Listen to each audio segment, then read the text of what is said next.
है और रोशन जहान है, ये प्यारा रमजान है, हमारा रमजान है, ये प्यारा रमजान है।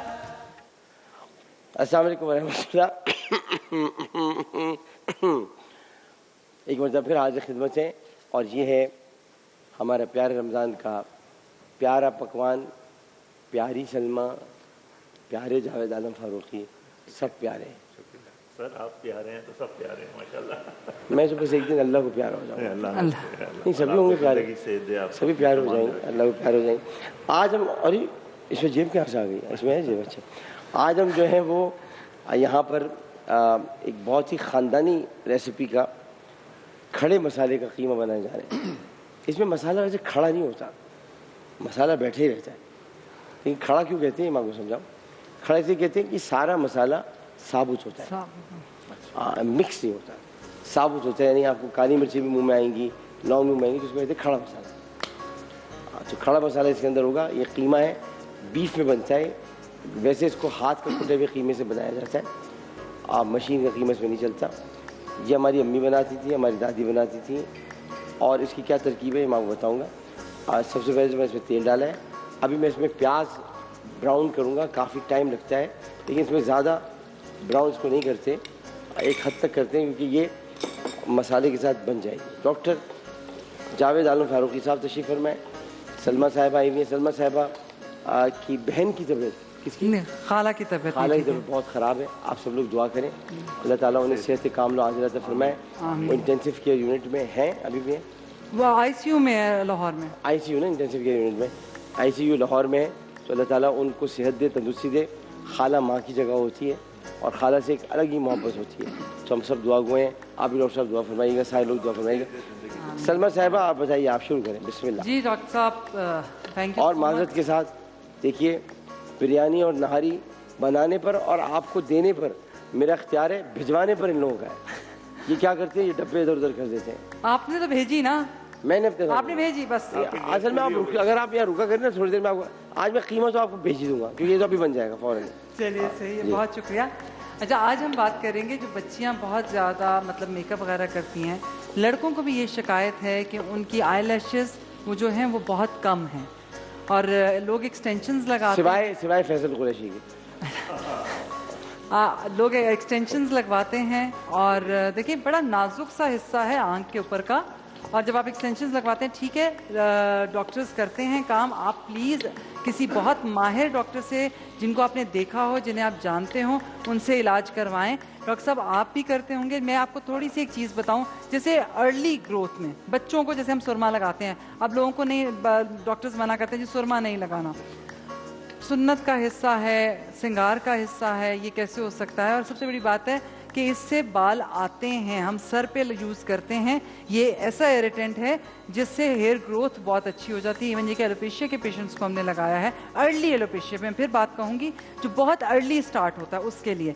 इसी तरह आंखों के लिए एक मस्कारा मैं अपने घर में बनाती आई हूँ। डॉक्टर साहब, शुरू में जब बच्चियाँ 8-9 ग्रेड में जाती हैं तो उनका बड़ा दिल करता है मेकअप करने का, तो हमने भी कहा कि हमने भी मेकअप करना है। तो अम्मा ने मेरी कज़न्स वगैरह से ये जो मस्कारे का इक्विपमेंट है, मेकअप की क्या जरूरत थी उस जमाने में? डॉक्टर साहब ये हर किसी का शौक। जब आप कॉलेज वगैरह में होंगी तो फिर माशाल्लाह क्या होंगी। बहुत शुक्रिया। हाँ चलो। अच्छा, ये मस्कारे का आपका ब्रश है और ये इसकी बॉटल है। आपने करना क्या है, जब ये खाली अगर आप लोगों के पास पड़ा है तो आपने इसे ज़ाया नहीं करना। आपने इसमें करना है कि आप लेंगे सुरमा, बिल्कुल थोड़ा सा, 1/4 टीस्पून के करीब सुरमा आपने ले लिया। उसके अंदर आपने ऐड किया कैस्टर ऑयल। ये जो है ये बेहतरीन चीज़ है आपके बालों के लिए, आपके आईलैशेस के लिए, आपके आईब्रोज के लिए। ये थोड़ा मतलब गाढ़ा होता है, तो इसे हम किसी ना किसी चीज़ के साथ थोड़ा सा मिक्स कर लेते हैं ताकि इसकी कंसिस्टेंसी थोड़ी सी पतली हो जाए। अच्छा, ये आपने ऐड कर लिया तकरीबन 1/2 टीस्पून के करीब। कैस्टर ऑयल मैदे की खुश्की भी दूर करता है, ये बेहतरीन चीज़ है। पीते नहीं लोग, ये तो लोगों पी लेना चाहिए पीते हुए। अच्छा, अब इसके अंदर मैंने 1/2 टीस्पून के करीब ऑलिव ऑयल मिक्स कर दिया, ठीक है। ये आपने ये अमेज़ा बन गया आपका। आपने इसे क्या करना है, किसी भी प्लास्टिक को लेकर, ये भी हमने बनाया है, मैंने इसमें डाल के रखा है। आपने ये प्लास्टिक लिया, इसकी कौन सी बनाए और इसकी मदद से इसको फिल कर लें। करना क्या है, आपने डेली बेसिस पे जो आप मस्कारा लगाते हैं, जो लैशेस को काला करने के लिए, घना करने के लिए, आप कहीं जाने आने के लिए इस्तेमाल करते हैं, तब आप ये वाला मस्कारा इस्तेमाल कीजिए।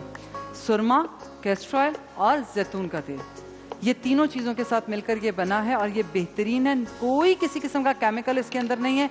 आप शुरू में तो सिर्फ अपनी वो कहते हैं ना खूबसूरती के लिए, सजावट के लिए लगाएंगे, लेकिन बाय द टाइम ये आपकी लैशेस को घना भी करेगा और आंखों के लिए भी मतलब हार्मफुल नहीं है। तो ये आप चीज़ ज़रूर बनाइए और इसे कीजिए। और एक चीज़ आपसे बोलूँगी, एक क्वेश्चन आपके पास आने से पहले मैं कह रही हूँ, मैंने पहले भी कहा था, मेरे पास आया कि किसी बच्चे को उसकी माँ बार बार सबक याद कराती है, उसे सबक याद नहीं होता।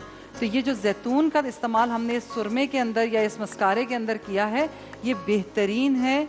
जैतून का जिक्र कुरान पाक में आया है। प्लीज इसे अपनी जिंदगी का हिस्सा बनाएं। बेशक। और आपने गुस्ल के बाद, नहाने के बाद अपने 5 उंगलियां, एक हाथ की 5 उंगलियां दूसरे हाथ की, यानी 10 नाखून अपने हाथों के और 10 पैरों के, इसके ऊपर जैतून का तेल लगाना। थोड़ा सा जैतून का तेल लगाएं, अपने चेहरे पे लगा लें, अपने बालों पे हल्का सा लगाएं। ये आपको न सिर्फ चमक देगा, आपकी चीज़ों को बहुत अच्छा करेगा, आपकी स्किन को बहुत अच्छा करेगा, आपकी यादाश्त नहीं जाएगी। सलमा, इसमें मैं ऐड करूं एक चीज़, अगर आपकी रेसिपी कंप्लीट हो गई। देखें, इन फेस, हम लोग फेस को बेहतर से बेहतर कर रहे होते हैं। मैं कहता हूँ जो फेस की एसेसरीज है ना, जैसे आई लैशेज हैं, आईब्रो हैं, या नेल्स हैं, या हमारे नकल्स होते हैं, वो भी बहुत इंपॉर्टेंट होते हैं। मतलब इंसान की खूबसूरती में उसके बाल, उसका फेस, उसकी क्लैरिटी, उसके आई लैशेज बहुत खूबसूरत अच्छी। अगर किसी का फेस ज़्यादातर नीग्रोस की आप देखें, रंग सांवला होगा लेकिन आई लैशेज बड़ी बड़ी होंगी। तो आई लैशेज में सबसे ज़्यादा सबोरिया हो जाता है। सबोरिक डर्मेटाइटिस, जब सर की डेंड्रफ होती है, वो आई ब्रो में भी आ जाती है, आई लैशेज में भी आ जाती है, और उससे आई लैशेज गिरनी शुरू हो जाती हैं। तो आपने जो कैस्टर ऑयल बताया है, इज़ वंडरफुल। देखें, जो भी चीज़ परफेक्ट है वो आप ज़रूर लगा सकते हैं। वो आपकी, जैसे हम सबोल की भूसी लेते हैं, इट्स वंडरफुल, हम लोग भी प्रिस्क्राइब करते हैं, तो उसको प्रॉपरली इस तरह लगाएं कि आई के अंदर ना जाए। आई लैश के ऊपर आई, जो आपका आई लिड है, आई लिड के अंदर वो लगाएं तो खुद ब खुद आई लैश में चला जाएगा। और उसकी क्वांटिटी कम रखें कि वो आई के अंदर जाके इरिटेट ना करे। और इसी तरीके से जैसे आप सुरमा बता रही थी, इज़ वंडरफुल। वो एलोपेशिया एरिएटा भी मैंने देखा है लोग देते हैं, वो क्योंकि इरिटेटिंग एजेंट है। वो इरिटेटिंग एजेंट क्या है, तो उधर वहाँ बाल को ग्रो करता है, तो इट्स वंडरफुल। अच्छा, देखिए, मैं कुछ नेल पे, आपकी रेसिपी हो गई, मैं बता दूं। बिल्कुल, आप बताइए। अच्छा, नेल्स देखें, एक मॉडिफाइड स्ट्रक्चर है हमारे स्किन का, और नेल इतनी खूबसूरती है, अगर जितना भी खूबसूरत इंसान हो, लेकिन अगर उसके नेल्स अच्छे नहीं है ना, या बड़े नेल किए हैं या गंदे नेल किए हुए हैं, और खुदा ना करे वो इन्फेक्टेड नेल हो गए, तो सारी खूबसूरती ख़त्म हो जाती है। और मैं आपको बताऊं कि मैं तो अब इस पर पूरी रिसर्च कर रहा हूं कि जो फंगल इन्फेक्शन, बैक्टीरियल इन्फेक्शन, ये जो नेल बाइट करते हैं, आप बिलीव करें, उनकी बिल्कुल, मतलब वो इतने कॉन्शियस हो जाते हैं, चाहे वो जितने हसीन हो, जितनी अच्छी ड्रेसिंग कर लें, वो हाथों को यूँ छुपा के रखते हैं। और मैं रात को 3:30 बजे मलीर में प्रैक्टिस कर रहा था, वहीं लास्ट पेशेंट मेरे पास आया, वो 50 ईयर्स का थे, उनके माशाल्लाह फैमिली थी सारी। तो मैंने नेल देखते ही उनके कहा, मैंने कहा ये तो आपके नेल बाइट आपने बचपन में की है? कहना जी डॉक्टर साहब, मैंने नेल बाइट की है। और मैंने जफ़र साहब को भी दिखाया था, हमारे बाबा डर्मेटोलॉजिस्ट थे, अल्लाह उन्हें गरीब के रहमत करे। एक डॉक्टर साहब, 2 जफ़र साहब थे, एक सीनियर मोस्ट, एक जूनियर मोस्ट थे। जफ़र साहब एक दफ़ा आप जिक्र मत कर। जी हाँ, डॉक्टर है। जी हाँ, मैं बड़े बालों वाले, मैं तो कुछ नहीं, वो जाली डॉक्टर है। तो वो जफ़र साहब जाली डॉक्टर है, उनके पास बिल्कुल ना जाए, बिल्कुल ना जाए। मैं बता रहा हूँ, आप थोड़ी कह रहे हैं। डॉक्टर साहब ने जो 3 बजे वाली बात की है ना, सॉरी डॉक्टर साहब आपकी बात काट रही हूँ, हमारा मुल्क का बहुत बड़ा नाम है, हमारे मुल्क का बहुत बड़ा नाम है, सिंगर है हमारे आतिफ, जो उन्हें मैंने एक बात कही थी, जो 3 बजे वाली बात की है ना, तो इसी तरह रात के 1 बजे पीसी पे सारे बच्चे, यंगस्टर्स उनसे ऑटोग्राफ लेने के लिए खड़े थे। तो आई वॉज क्रॉसिंग, मैंने उनसे कहा, मैंने कहा पुत्र की वक्त पा के रखे हुआ है, कुड़ियां नू, मुंडिया नू, ते मावा नू भी जो लेके आई है। तो आपने भी वो वक्त डाल के रखा हुआ है, अपनी स्किन को दिखा के, बालों को दिखा के, अपने पूरा जो तराशा हुआ अपने आप का, तो कामत कि लोग रात के 3 बजे आपके पास क्लिनिक कर रहे हैं। कशीदा कामत तो वो इनके लिए जो ये यहाँ पे खड़े हो, तो ये कहना चाहिए, एक डॉक्टर का रिश्ता दरकार है। डॉक्टर में चंद खूबियां हैं। 9 उम्र कशीदा कादा। 9 उम्र नहीं है बाकी कशीदा कामरा। आप आए उम्र, आप चोर उमर, 9 मिनट चोर उमर। चलो 9 उम्र नहीं, उम्र छोड़े, कशीदा कादा, सीधा सादा, हुस्न का दिलदादा, शादी पर आमादा, खूबसूरत और जवान, आला खानदान, अरसे से परेशान, बिरादरी की जान। मेरी बेगम ना सुन रही हो। रिश्ता दरकार है वरना जिंदगी बेकार। ये नहीं डॉक्टर साहब, बहुत बहुत शुक्रिया, आप लोग एडमायर करते हैं। क्लिनिक करते रहे, लेकिन अपनी सेहत का भी नहीं ध्यान डॉक्टर साहब, देखें तारीफ तो अल्लाह ताला को अपनी भी पसंद है। अल्लाह ताला कहता है मेरी तारीफ करें, हम तो बंदे कर रहे हैं। ये अल्लाह के ताला की बनाई बनाई हुई हुई मखलूक की तारीफ है। ये मैं अपने रब की तारीफ कर रहा हूँ कि सुभान अल्लाह, क्या बनाया है मेरे रब ने। डॉक्टर साहब, अल्लाह ताला आपको खुश रखे, आबाद रखे, क्या बनाया ना, क्या फुर्सत में बनाया। सुभान अल्लाह तेरा क्यों शर्मिंदा कर रहे हैं? माशाअल्लाह सुभान अल्लाह तेरा चेहरा। ये ना माशा, बताओ ना, आगे बात करो। इधर आओ, इधर आओ तुम, इधर आओ तुम, बता दो, बताओ ये ले। क्या था? माशाअल्लाह बता दो जरा। मैं माइक देना, माइक यहाँ से। माशा अल्लाह सुभान अल्लाह तेरा चेहरा, माशा अल्लाह, मैं नेल वेल भूल गया भाई। सुभान अल्लाह। और आखिर में इंशाअल्लाह ताला इन्ना लिल्लाह। जो होना है ना, अब सबके साथ होना है, बिल्कुल सबके साथ होना है। बिल्कुल बिल्कुल। चलिए अब आप बच्चे को सुधारते आगे बताएं। अच्छा जी, बहुत बहुत शुक्रिया। डॉक्टर साहब तो उड़ा देते हैं ना, मैं क्या करूं। तो नेल्स का प्रॉब्लम ये है कि आप लोग नेल बाइट, मैं बताना ये चाह रहा हूं कि देखें, बच्चों को, पेरेंट्स का फर्ज है कि उनको कुछ हैबिट्स होती हैं उससे बचाएं। उनको आइडिया नहीं होता, घर में हंगामे, झगड़े, लड़ाइयाँ हो रहे हैं, बच्चा कॉन्शियस होता है, नेल खाना शुरू कर देता है, बालों को खींचना शुरू कर देता है, ये हैबिट्स को बनती चली जाती हैं। उसके लिए through out the life and एक प्रॉब्लम हो जाता है। और हमेशा मैं यंग लड़कों से कहता हूँ, यार तुम्हारी शादी होगी, तुम ये अपने हाथ कैसे आगे करोगे? तुम प्रोफेशनली आगे जाओगे अपने प्रोफेशन में, अपने नेल्स को कैसे आगे करोगे? तुम्हारे हाथ इतने इंपॉर्टेंट चीज़ है और नेल खत्म हो जाते हैं। एक्चुअली क्या होता है, जब भी हम नेल बाइट करते हैं तो क्यूटिकल होता है, क्यूटिकल डैमेज हो जाता है। जब क्यूटिकल डैमेज होता है तो उसमें बैक्टीरिया चला जाता है, उससे बैक्टीरियल इन्फेक्शन शुरू हो जाते हैं और वो फंगल इन्फेक्शन में डेवलप हो जाते हैं। और नेल बेड, जिससे नेल बन रहा होता है, आपका खूबसूरत नेल आ रहा होता है, जिसको आप कट कर रहे होते हैं, हर 10-15 दिन में आपका नेल क्यों बढ़ता है? नेल बेड ग्रो करता है। तो नेल बेड से जैसे ही नेल बढ़ता है तो आप कटिंग करते हैं, तो वो बिल्कुल जो उसकी ग्रोथ होती है, उसकी एक प्रोडक्शन होती है, जीन होता है, वो बिल्कुल डैमेज कर देता है। तो आप एक तो उसकी एहतियात करें। दूसरा ये कि पानी में, डिटर्जेंट्स में खवातीन और जो लोग केमिकल में काम करते हैं वो लोग बिल्कुल एहतियात नहीं करते। वो लोग बिल्कुल एहतियात, एक तो मॉइस्चराइज रखें। आपको ऑलिव ऑयल बता रही थी, एक कैस्टर ऑयल बता रही थी, it's wonderful for the nail. और उसको एक तो नरिशमेंट करता है। दूसरी बात ये कि अगर आप मुस्तकिल डिटर्जेंट्स में हाथ डालेंगे और केमिकल्स में हाथ डालेंगे और अपने ग्लव्स नहीं पहनेंगे किसी भी काम में, इवन मैं अपने बेटे को भी कहता हूँ, वो माशाल्लाह सारी प्रोडक्शन चीज़ें डेवलप कर रहा है, तो मैं उससे भी मैं कहता हूँ कि अपने ग्लव्स पहन के करो, मास्क पहन के करो। आपकी कोई भी केमिकल है लंग्स में जा रहा है वो डैमेज कर रहा है, आपके नेल्स और फिंगर में, स्किन में जा रहा है वो डैमेज कर रहा है। तो बैक्टीरियल इन्फेक्शन, जिसको हम पेरिनोकिया कहते हैं, अगर खुदा ना करे यहाँ से नेल बेड उड़ गया है, नेल उड़ गया है और साइड से काला होना शुरू हो गया है और दर्द है, अगर उसके अंदर दर्द है तो एक्यूट पेरिनोकिया और लीड टू क्रॉनिक पेरिनोकिया इन्फेक्शन में डेवलप हो जाता है। तो एंटीबायोटिक देनी पड़ती है, किसी डर्मेटोलॉजिस्ट को दिखाइए, क्योंकि वो इन्फेक्शन शुरू हो गया है। साथ में आपकी फिंगर्स भी खराब होनी शुरू हो जाएंगी। सेकेंडली ये है कि अगर खुदा ना करे वो बिल्कुल ब्लैक नेल हो रहा है, और ये जहन में रखिए कि एक नेल इन्वॉल्व होता है तो सारे फिंगर नेल और टो नेल आपके इन्वॉल्व हो जाते हैं। सारे के सारे आपके दसियों हाथों और पैरों के नेल खराब होने शुरू हो जाते हैं। तो उसके अंदर आपको एंटी फंगल, पहले बैक्टीरिया लगा है, पेन हो रहा है और नेल बढ़ रहा है, तो उसके अंदर आपको एंटीबायोटिक लेनी पड़ेगी। एंटीबायोटिक्स में ज़्यादा नहीं बोलता हूँ कि लोग सेल्फ मेडिकेशन ना शुरू कर दें। और फंगल इन्फेक्शन का ये होता है कि फंगल इन्फेक्शन में आपको वीकली या डेली के हिसाब से आपको एंटी फंगल देनी पड़ती है। इसकी नेल पॉलिश भी आ गई है जो आप एंटी फंगल लगा सकते हैं, तो आपके फंगस को खत्म करती है। डॉक्टर साहब एक बात बताएं, जो नेल्स के ऊपर लाइंस पड़ जाती है, जी हाँ, ठीक है, आप हाथ लगाते हैं अपने नाखून के ऊपर तो आपको वो रगड़ सी फील होती है। बिल्कुल, मैं उस पर आ रहा हूँ। वो क्यों? देखिए, पिटिंग नेल, पिट्स पड़ जाती हैं, लाइंस आ जाती हैं, स्पून शेप्ड हो जाते हैं। वही मैंने कहा ना, diagnosis is very important.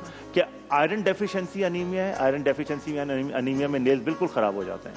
Megaloblastic anaemia है, नेल डैमेज हो रहा होता है। पिटिंग किसी डिजीज 85 डिजीजेज हैं जिसकी वजह से पिट्स आ जाते हैं। लाइंस बहुत सारे सिंड्रोम्स हैं और डिजीजेज हैं जो डॉक्टर डायग्नोस करता है और फिर उससे इसी नेल से पता चलता है। जैसे आदमी को टंग निकाल के डॉक्टर डायग्नोस करता है डिहाइड्रेशन तो नहीं हो रही है, या आंखों को देख के डायग्नोस करता है, इसी तरह नेल से डायग्नोस करता है कि उसको कोई डिजीज तो नहीं हो रही है। जी, अगर आपकी इजाजत हो जी प्लीज कुछ पूछना की बता, फिर आप इसमें बोलिए। जी वो ये कि अच्छा देखिए, इसमें क्या जो बुनियादी चीज़ है वो ये है कि कीमा अब तक नहीं डला है। इसमें सबसे पहले आपने प्याज डालनी, प्याज डालने के बाद काली मिर्चें डालनी। जब थोड़ी सी प्याज गर्म हो जाए, ब्राउन नहीं होने देना है, काली मिर्चें डालनी है 10, 12, 15, 16, 17, 18, 19, 20 जितना दिल चाहे। आजकल तो आप काली मिर्चें, दालचीनी, लौंग जितनी डाल सकते हैं अपने खानों में डालें, काली मिर्चें। उसके बाद आप इसमें लौंग डालेंगे, लौंग के बाद आप इसके अंदर दालचीनी डालेंगे। ये सब अभी डल रही है, अभी कोई कीमे का नामो निशान भी नहीं है। फिर आप इसमें डालेंगे तेज़पात यानी तेज़ पत्ता, वो आप इसके अंदर डाल देंगे। और फिर उसके बाद आप इसमें डालेंगे टमाटर। टमाटर जब थोड़ा सा अपना पानी छोड़ेंगे तो फिर आप इसमें डालेंगे दही, दही के साथ इसको बनने दीजिएगा। और फिर आप इसमें यानी अब आप देखिए कि अब एडिशन हो रही है अदरक और लहसुन की। अब लहसुन आएगा पहले, ताकि ये जितना खुशबू बन चुकी है लहसुन अपने अंदर समेट ले इसको। जब लहसुन अपने अंदर समेटेगा तो कीमे में चूँकि बिसांत होगी वो लहसुन समेटेगा। उसके बाद आप धनिया पाउडर डाल दीजिए इसके अंदर, पिसा हुआ धनिया। धनिया और लहसुन मिलकर अब कीमे के आने का इंतज़ार करेंगे ताकि वो अपनी एक पूरी एक फायर वॉल तैयार कर लेंगे। उससे पहले आप अदरक डाल देंगे। अदरक कीमे के लिए उसकी बिसांत को काटने के लिए तलवारें उठा लेगा अंदर कि ये जैसे आएगा। अब ये सब तैयार हुआ तो अब ये आप खुशबू देगा। और हरी मिर्ची आप डाल दें, जिसको हरी मिर्ची डालनी हरी मिर्ची डाल दें, जिसको जो है वो शिमला मिर्च डालनी शिमला मिर्च डाल दें। इसमें कभी भी लाल मिर्च नहीं डलती, इसमें साबुत लाल मिर्च डलती है जो कि घरों में पीसी भी जाती है सिलबट्टे पर। इसमें आप जिसे आप बनाते हैं लहसुन डालकर चटनी, अच्छा वो वाली ये साबुत लाल मिर्च लहसुन की चटनी दाल में बनती है। अब बाद में आप खा तो लेते हैं, बाथरूम में पता चलता है। तो ये आप उसको इस्तेमाल करें। फिर छोटी इलायची आपने इसमें डाल दी, छोटी इलायची डल गई है। अब इसमें जा रहा है कीमा। अब जब कीमा इसमें जाएगा डॉक्टर साहब तो ये कीमा अपनी जो एक गोश्त की एक स्मेल होती है, बिसांत होती है, उसको वो ख़त्म कर। और आपने कीमा ये बीफ का, ये बीफ का कीमा है, हाथ का बना हुआ है, ये मसाले का नहीं है। और इसमें आप देखेंगे ये हड्डी वाला कीमा है। अच्छा हाँ, हड्डी ज़रूरी है इसमें, ये है। अब ये कीमा इसके अंदर चला गया और ये बहुत जल्दी तैयार हो जाएगा ताकि डॉक्टर साहिबा को ये। अब इसमें जो चीज़ हमें डलनी है वो है नमक। अब जा रहा है नमक, अब जा रहे हैं नमक। हमेशा हाथ में ताकि डालें, कीमा अपना सारा जितना पानी छोड़ना है छोड़ दे और आप जी ड्राई कर जी हाँ जी। अब ये नमक इसमें चला गया है और अब मैं इसको ये बंद करके रख रहा हूँ। ये कीमा तैयार हो रहा है। इसी दौरान ये मैंने इसमें गरमा डाला है, बर्फ़ डाली है। अब मैं इसमें ऑल पर्स डालूँगा और ये ऑल पर्स डाल दिया। सही है भाई मोहित भाई, ऑल पर्स आ गया, ऑल पर्स हो गया। अब इसमें डलेगा ऑल पर्स की क्रीम,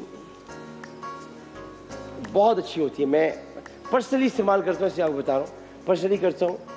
ज़ाती तौर पे पापों पे लगा के खाता हूँ मैं। सबसे बड़ी बात है डॉक्टर साहब, UHT ट्रीटेड है और 28 किस्म के जो क्वालिटी टेस्ट है अप्रूव होने के बाद हमारे पास आता है। हाँ, और लेकिन वो तो सब अपनी जगह पर है, लेकिन आप कभी पापों पे लगा के इस क्रीम को खाएं, ऑल पर्स की। भाई कमाल, ऑल पर्स वालों ने क्रीम बनाई है अपनी। मैं तो खाते ही हूँ, घर में पहुँचवा दो यार, एक दो चार क्रीम में पता नहीं क्या है। अर्तुगरल की तरह आप इसको निकालें और इसको अर्तुगरल गोश्त बनाने चले गए, आप कह रहे हैं अर्तुगरल की तरह। हाँ देखिए ना, आप अर्तुगरल की तरह निकालेंगे तो जल्दी जल्दी चीज़ें। ये अर्तुगरल की टोपी मंगाई है मैंने। वो आपने पूरी सीरीज देखी है, कंप्लीट देखी है नहीं? हाँ मैं मुझे तो अर्तुगरल के बारे में पता है। अच्छा, मुझे मालूम है वो मुजाहिद असल में ये 2023 में ये वापस जाना है तुर्की के पास, सऊदी अरब। अच्छा, वो ये अर्तुगरल ये वही लोग था, वही आदमी था जिसने बड़ी जंगें लड़ी थी, जिहाद किया था। तो इसलिए ज़रा थोड़ा सा हमसे सऊदी अरब नाराज़ है कि आप क्यों दिखा रहे हैं। अच्छा, अब हमने इसमें ये चीनी डाल दी, बंद किया जी। हाँ, गुलबहार दे भाई, हर चीज़ में गुलबहार ज़रूर है। अच्छा, गुलबहार, गुलबहार, शरबत गुलबहार। वैसे मैं आपको एक बात बताऊँ, मैं किस तरह गुलबहार पीता हूँ आपको बताता हूँ मैं। मेरा सारा हाजमा वगैरह सब सही रहता है। ये किया आपने, सोडे का कैन लें, उसमें गुलबहार बनाए तो स्पार्कलिंग गुलबहार हो जाएगा। अच्छा, उससे आपको ये फीलिंग जो है, ओहो फीलिंग्स बहुत बढ़िया आती है फीलिंग्स।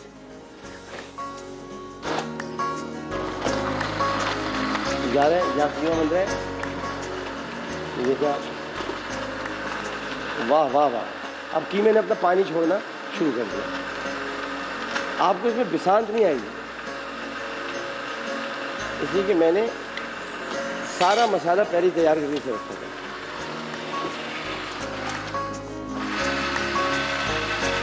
ये भी हो गया और ये हमने निकाला साफ इसी के। देखिए इसमें गर्मा है।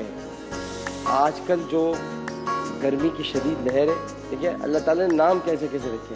गर्मी को भगाता है गर्मा, सर्दी को भगाता है सरदा। अच्छा, हाँ हाँ, सर्दी आपको लग रही है आप सरदा खाएं, गर्मी आपको लग रही है आप गर्मा खाएं, तरबूज खाएं, खरबूजा खाएं। खरबूजा तो वैसे भी है डिहाइड्रेशन के लिए बहुत अच्छी चीज़ है। एक वक्फा लेते हैं, वक्फे के बाद हाजिर होंगे। जब कीमा तैयार होगा मैं इसको डिश में निकाल लूँगा, बकौल तस्नीम के डिश आउट कर लूँगा मैं, शाउट। एक वक्फा लेते हैं क्योंकि हमारे यहाँ पे पहाड़ी हो गई है।